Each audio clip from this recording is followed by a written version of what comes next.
no one buys anything because of the costs, right? If I ask you which telco you're with and why, you'll probably say, oh, I'm with them because of the coverage and so forth, or they had a really good deal on a handset or so forth. Nobody says, oh, I'm with a big telco because I really love their cost base.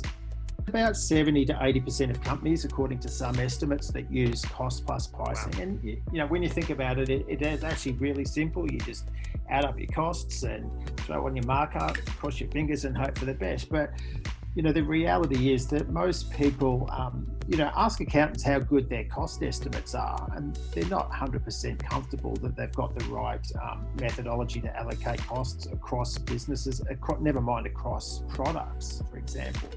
How can you set cost plus pricing when your costs are all over the place like that? I've written a blog post on this, sort of saying RIP cost plus pricing, because it is just such a dangerous methodology to use, particularly right now. And I think a lot of people also use cost increases to defend their price increases.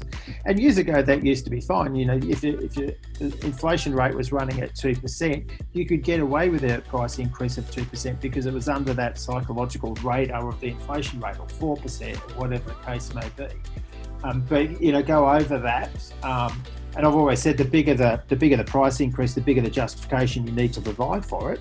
I think there's also the element of budgets and planning cycles and so forth. So just rewind back to the 1st of July and, you find half of Australian companies put their prices up because it's a new financial year. New budget, new targets, bang, off they go.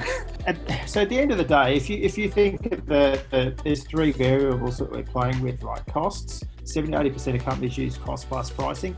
I don't care about costs. I don't care about your costs. So there's a point of friction there. I care about them, but the customer doesn't. There's pricing, and I want to maximize the price that I get from my customers, and the customer wants to minimize their price. So that's a point of friction as well. But both people care about value. As a supplier, I want to provide as much value as I can, and as a customer, I want to get as much value as I can. So if you can make that tangible link between price and value, then you've got a long-term sustainable pricing model. And for me, that's the best one. But it does come with caveats. So if your value decreases, hypothetically, you should be prepared to drop your prices as well.